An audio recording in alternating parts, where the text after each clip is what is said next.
Bonjour chers auditorices, je suis Louis Duruflé et bienvenue dans le podcast Tout sur Tout Histoire, le podcast énergie pour ceux qui n'écoutaient pas au fond de la classe d'histoire. Biographie de personnages célèbres, événements marquants, épopées entrepreneuriales. Laissez-vous surprendre par l'histoire dont on ne vous a jamais parlé à l'école.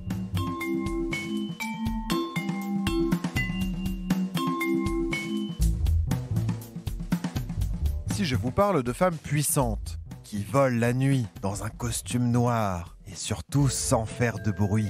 Oui, on est d'accord, on pense à des sorcières. Eh bien, pendant la Seconde Guerre mondiale, c'est aussi ce qu'ont pensé les Allemands en se faisant bombarder la nuit par un régiment militaire soviétique uniquement composé de femmes. Mais eux, ils pensaient leur donner un surnom très méchant. Ouh, les vilaines sorcières! Alors qu'en réalité, ça leur a plutôt donné un certain prestige. C'est vrai ça. Aujourd'hui, quand on pense aux sorcières, on n'imagine plus seulement une vieille femme toute verte avec un bouton sur le nez qui capture des enfants pour les manger. Grâce aux luttes féministes des années 70, la figure de la sorcière est réhabilitée. On pourrait même dire réappropriée. Car jusqu'ici, la sorcière avait une image très négative. Tellement négative d'ailleurs que plus de 60 000 femmes furent condamnées à mort dans des procès en sorcellerie à la Renaissance et plus tard. Sans oublier toutes celles qui ont été battues à mort sans autre forme de procès et celles qui ont été torturées, ostracisées et mortes de faim et de solitude. Ce que raconte l'autrice féministe Mona Chollet dans son ouvrage « Sorcière, la puissance invaincue des femmes », c'est que la lutte contre la sorcellerie s'inscrit dans une démarche misogyne. À la Renaissance et pendant toute l'époque moderne, de grands bouleversements transforment les relations entre les hommes et les femmes. Les hommes en profitent pour asseoir leur domination sur les femmes. Et la sorcière est une figure toute trouvée pour accuser quelqu'un d'un crime invérifiable. Une femme qui ne veut pas avoir d'enfant, une sorcière. Une femme qui vit seule, sans l'aide de personne, une sorcière. Une vieille femme veuve qui maintient l'exploitation agricole de feu son mari, une sorcière. Cette image de la sorcière va coller à la peau des femmes. Si tu n'agis pas comme il faut, tu finiras comme une sorcière, seule, entourée de chats et mal aimée de tous. Heureusement, grâce aux luttes féministes, la sorcière symbolise désormais une femme puissante, libérée de sa condition sociale qui mène sa vie comme elle l'entend. Si vous avez regardé par exemple Buffy contre les vampires, ce changement est bien représenté par le personnage de Willow, la gentille sorcière puissante et libre. Dans les années 30, quand commence notre histoire sur ces aviatrices soviétiques, accuser une femme de sorcellerie est terriblement dénigrant. Ce que les nazis ne savaient pas, c'est qu'ils allaient les faire rentrer dans l'histoire, celle avec un grand H, avec en plus un surnom plutôt badass. Allez, on met ses lunettes d'aviateur, son blouson d'aviateur à col de mouton tout doux, et envolons-nous vers le Grand Est.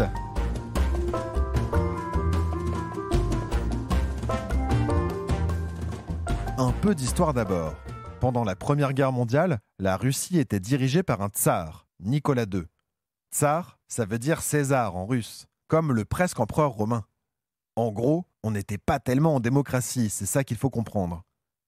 La Russie soutient l'Entente, l'alliance dont fait partie la France et le Royaume-Uni. Mais la guerre est dure, elle est longue, mobiliser des soldats russes s'avère compliqué et ils sont nombreux à mourir pendant le conflit.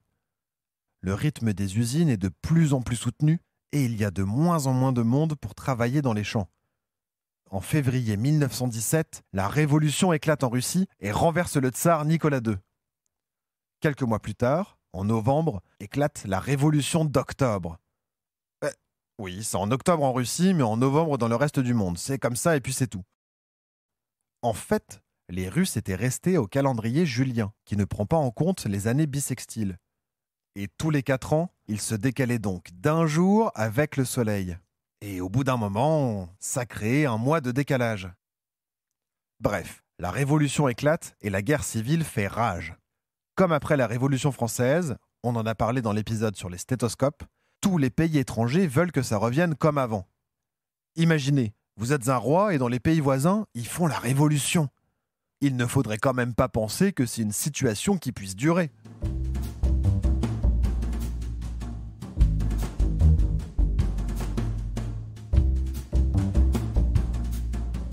Mais bon, finalement, les communistes gagnent la guerre et créent l'Union soviétique. Dans l'histoire du monde, c'est un bouleversement total des valeurs. De nombreux ouvriers pensent qu'ils vont enfin avoir accès au pouvoir. La réalité, on le sait, est un peu plus nuancée. Les femmes accèdent soudainement à l'égalité. Lors des révolutions, elles manifestent leur envie d'accéder à une grande liberté.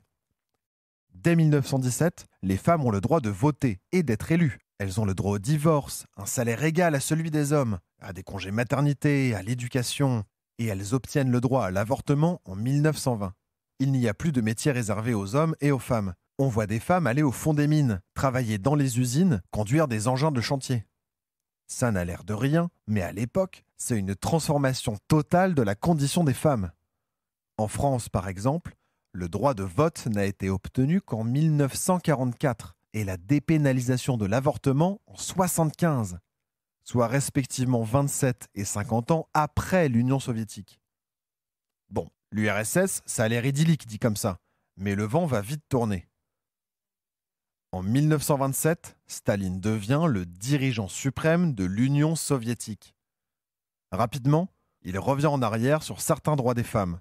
Le droit à l'avortement va être restreint, comme celui du divorce. Et dans le domaine du travail, certains métiers restent majoritairement masculins, malgré l'égalité de droits. Et c'est le cas de l'aviation.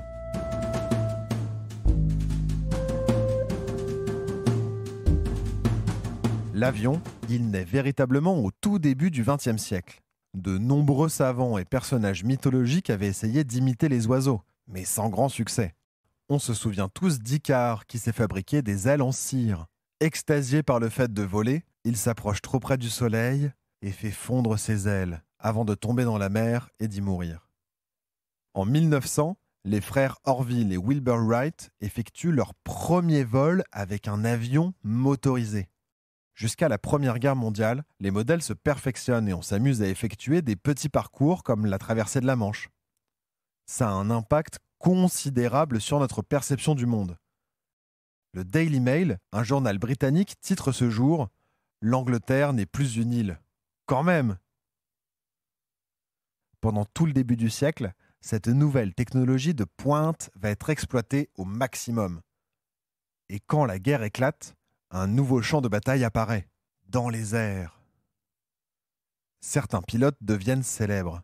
Je suis sûr que vous avez déjà entendu parler de l'allemand Manfred von Richthofen. Enfin, peut-être pas sous ce nom-là, mais sous celui du Baron Rouge, un des méchants de la Première Guerre mondiale les plus connus. Et depuis la fin de la Grande Guerre, l'avion est devenu hyper populaire. Tellement populaire que chaque nouveau modèle permet des traversées jusque-là insoupçonnées. Tellement populaire qu'on envisage de transporter du courrier rapidement et avec un moindre risque. Tellement populaire que tout un tas d'aéroclubs naissent partout dans le monde, y compris en Union soviétique.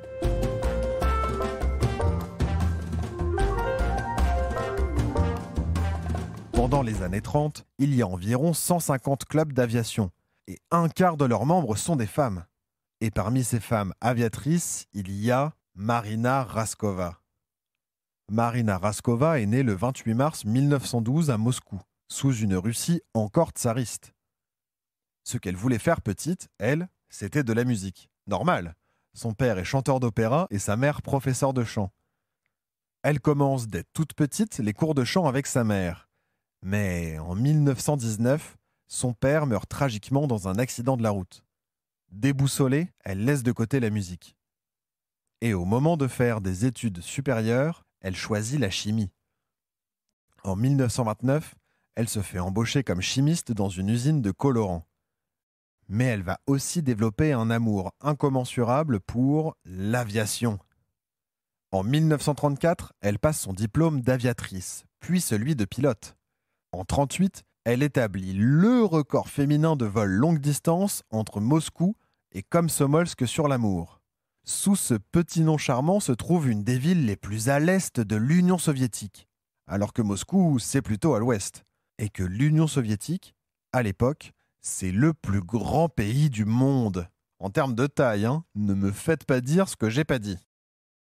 Marina Raskova parcourt ce vol épique avec 2 autres copilotes, Valentina Grisodubova et Polina Osipenko. À 3, elles vont effectuer un seul vol de 5900 km. Je vous avais dit que c'était loin. Et encore, ce n'était pas un vol de tout repos. Presque arrivé au bout, l'avion menace de s'écraser. Elles font la seule chose à faire, s'éjecter en pleine Sibérie. Elles survivent 10 jours dans la forêt, 10 jours dans le grand froid, sans eau, presque sans nourriture, à marcher nuit et jour dans une forêt sauvage. Elles seront recueillies par un chasseur qui va les ramener jusqu'à leur avion. Revenues à Moscou, elles sont célébrées comme des rockstars. Ce qu'elles ne savaient pas, c'est que leur disparition avait fait l'objet d'une large couverture médiatique et que tout le monde suivait avec passion les nouvelles de leur disparition. On les surnomme les sœurs du vent, celles-là même qui peuvent affronter les pires tempêtes. On se rapproche doucement de la figure de la sorcière de la nuit. On va y venir. En novembre, elles sont célébrées héroïnes de l'Union soviétique. La Légion d'honneur, en gros, de l'Union soviétique. Classe!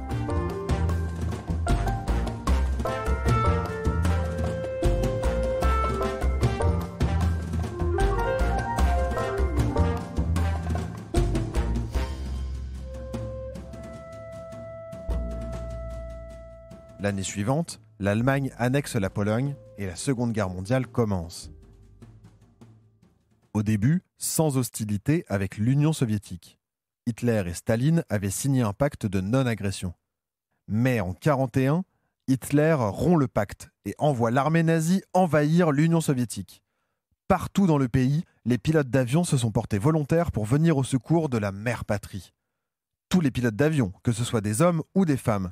D'ailleurs, environ un tiers des diplômés sont des diplômés et eux. Mais elles se voient refuser l'entrée dans l'aviation militaire, souvent sous des prétextes fallacieux. Pas assez expérimentée ou trop féminine. Ou encore, l'armée, c'est une affaire d'hommes. Enfin, là je fais Rambo, mais un Rambo soviétique quoi. L'armée, c'est une affaire d'hommes. C'est alors que Marina Raskova, notre superstar de la survie en Sibérie, décide de jouer une carte de son côté.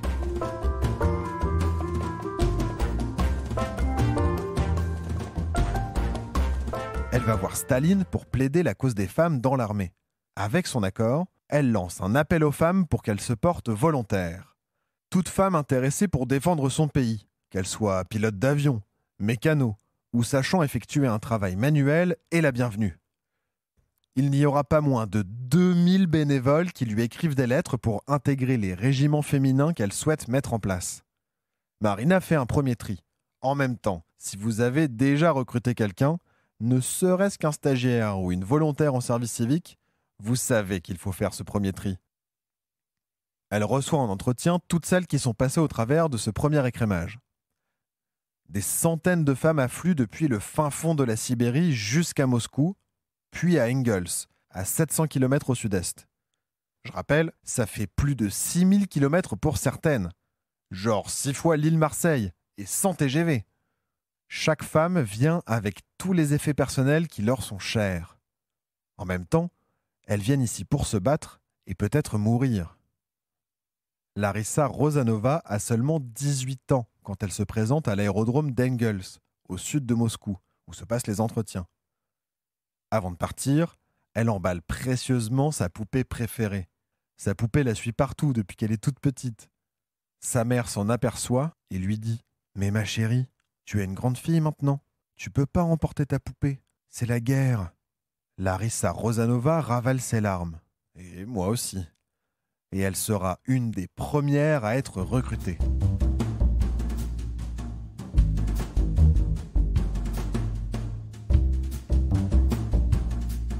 Ces premières recrues intègrent le groupe d'aviation numéro 122.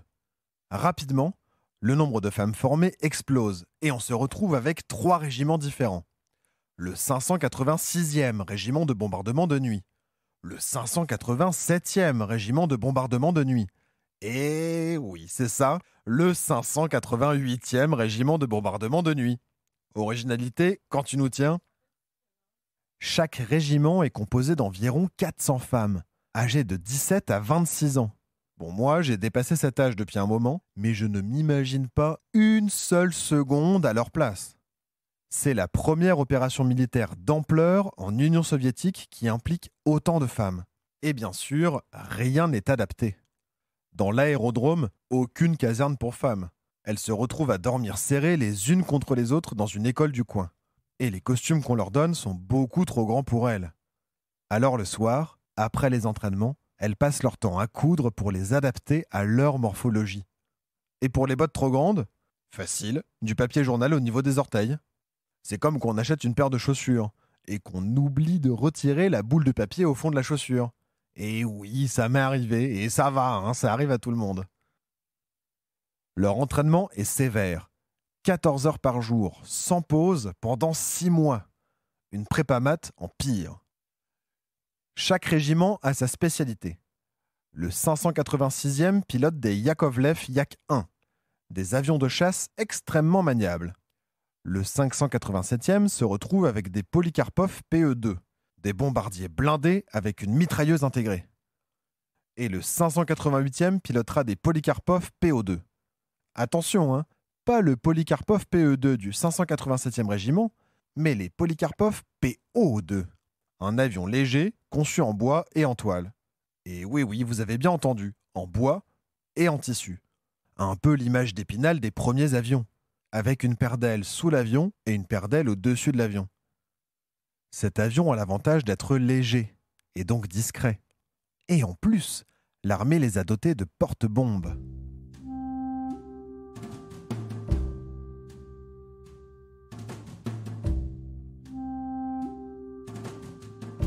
Le 8 juin 1942, elles effectuent leur première mission. Le plan, s'envoler la nuit, puis couper le moteur. En planant, s'approcher des lignes allemandes, en toute discrétion. Une fois au-dessus d'un lieu stratégique, boum! La bombe est lâchée et elles repartent aussi discrètement qu'elles sont arrivées. Dès cette première mission, les soldats allemands cherchent d'où la bombe a bien pu tomber. Ils guettent le ciel et tout ce qu'ils entendent est le bruit de l'air qui frotte contre des ailes en tissu. La bombe étant apparue, comme par magie, ils déclarent que ce sont les sorcières de la nuit qui les ont lancées. Ça y est, la légende est née.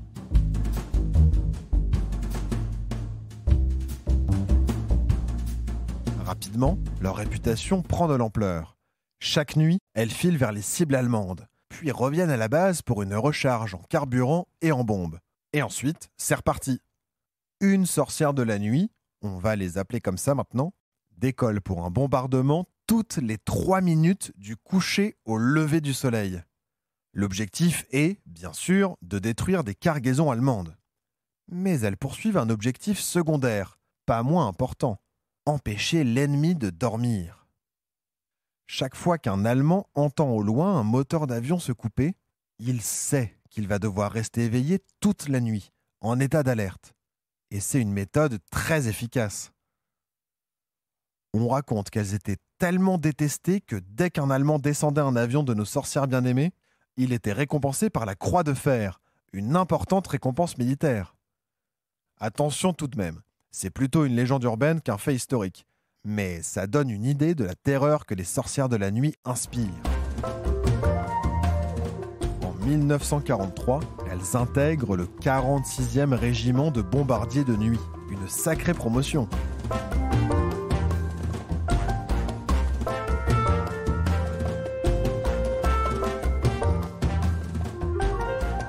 Pendant 2 ans, les Allemands s'arrachent les cheveux et leur bonnet de nuit à chercher de nouvelles tactiques.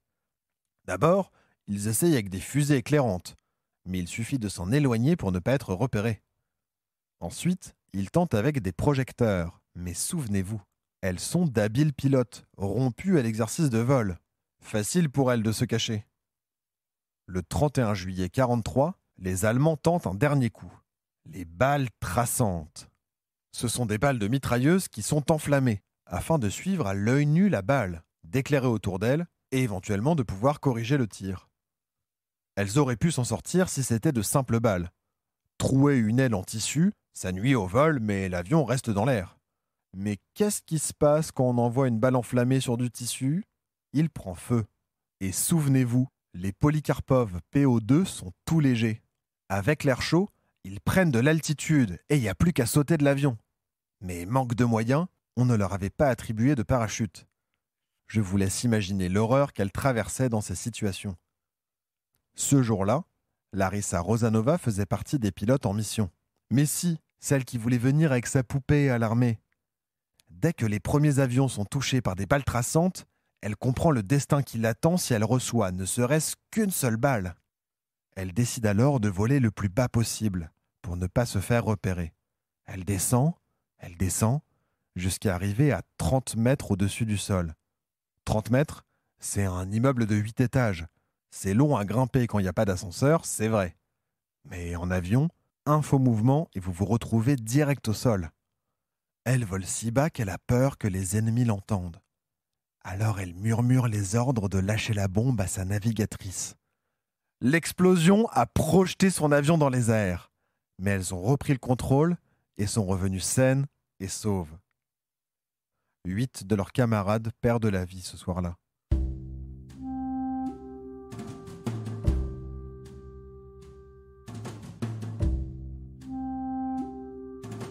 Les Sorcières de la Nuit ont effectué leur dernière mission en mai 1945 à Berlin. À la victoire, elles ont organisé leur propre feu d'artifice avec des fusées éclairantes. Enfin, elles n'auraient plus à risquer leur vie en montant dans un avion. Ce régiment des Sorcières de la Nuit est le seul à être resté uniquement composé de femmes, et donc le régiment féminin le plus récompensé de l'histoire de l'Union soviétique. Et même l'unité la plus décorée de la force aérienne soviétique. 37 d'entre elles sont tombées au combat, pour plus de 250 000 missions effectuées. Un véritable exploit.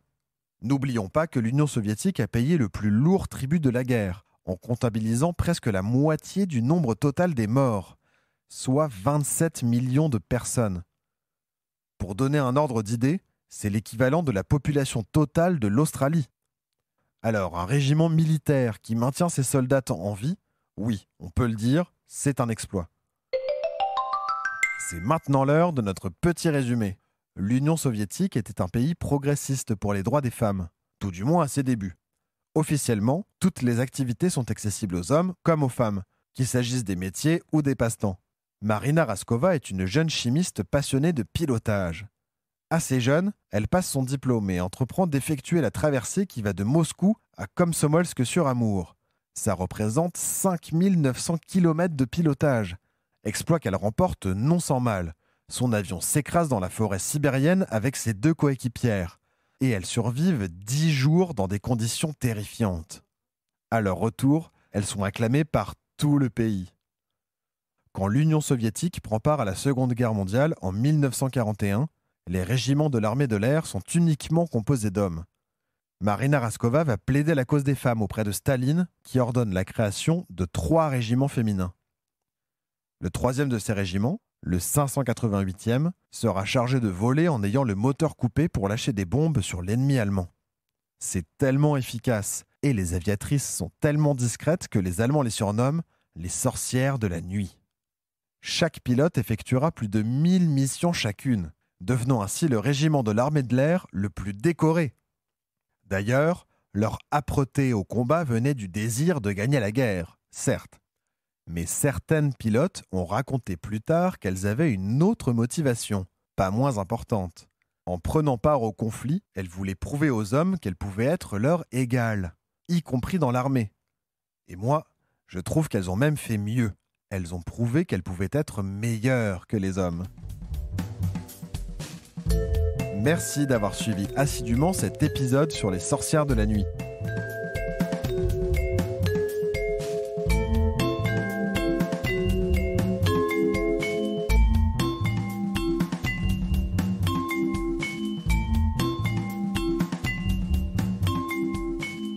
Cet épisode a été écrit par Tracy Wilson et Holly Frey pour le podcast américain Stuff You Missed in History Class. Il a été réécrit, adapté et interprété par Louis Duruflé. À la production et à la réalisation, Amel Almia. À la rédaction en chef, Maude Ventura. Tout sur tout Histoire est un podcast Énergie et iHeart Podcast. Retrouvez tous les épisodes sur énergie.fr, sur l'app d'Énergie ou sur votre application de podcast préférée. Et si vous avez aimé cet épisode, parlez-en autour de vous. Mettez-nous des étoiles et des commentaires. Si vous avez aimé, c'est vraiment la meilleure manière de soutenir ce podcast. À bientôt!